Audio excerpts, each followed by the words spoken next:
What's up mga mananap nagbuhat ay kuanig milk tea kay wa mo kini nga sutuluan ta mo karon sa pagbutang milk tea. So kini nag-init og tubig ani din niya kay para sa ato ang black tea. Ang black tea is importante din na siya para sa atong milk tea. So mao na ni siya ug karon kay init naman niya ato ang tubig so butangan na nato ang ato ang black tea para mag-blend siya as tea. Tsaa siya. So mao na ni ang color sa atong tsaa. So kung magbuhat og milk tea so naa gyud tay scoop og kining taksanan sa atong tubig na putay flavored taro og kining atong creamer importante gini siya kung magbuhatag milk tea so mao niyang mga sangkap so mao ni ato ang black tea nga atong gikuan kanina so importante pud natay baso taklob og kining atong boba straw importante gyud gyapon na sa ato ang milk tea so karon nagbutang lang ko diha og unom ka scoop nga taro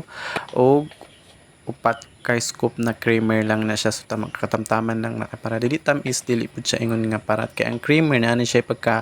medyo pagka maalat-alat so nagbutang kining black tea akong gibutang na so gibut nga na siya gamayng tubig kay pure ininit mo gina siya so dili siya pwede nga ininit nga pure at ibutang sa atong milk tea kay ang atong milk tea is mawala ang iyang lasa so nagbutang lang kog tubig diri ug depende na sa inyo ha unsaon ninyo pagbuhat og milk tea kay kanya-kanya man tagkuan so ako dili kay ko mahilig og tamis so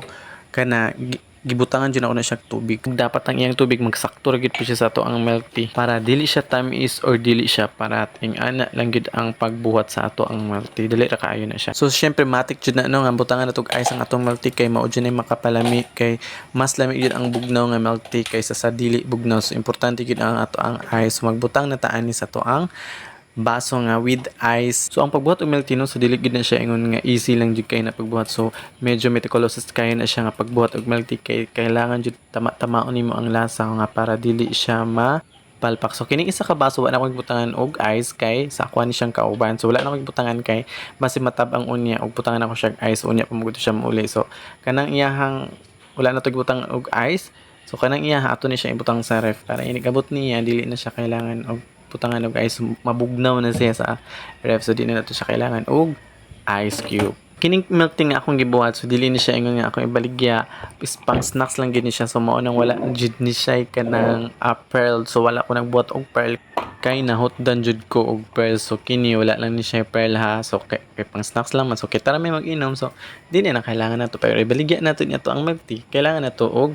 pearl ug kining pang design sa atong baso so kanang mga pang design sa atong baso kailangan tag kanang mga creamer or mga sugar mga fructose so kailangan jud nato na siya so kini pang snacks lang man so di na to siya kailangan ha so since mahilig ko og mga milk tea or mga coffee like milk tea lover jud ko so mao ni naggama ko og business before so wala man jud siya nag succeed akong business before so wala ko nag-stop ko nag-proceed ko laing business so kini is experience lang gid nako nga maka-try kog business nga milk tea so wala man jud sa nag-succeed so okay lang ana mo gyud ang kinabuhi so try and try until you succeed mangita tag mga business na pasok sa to aso mao ra to bye bye.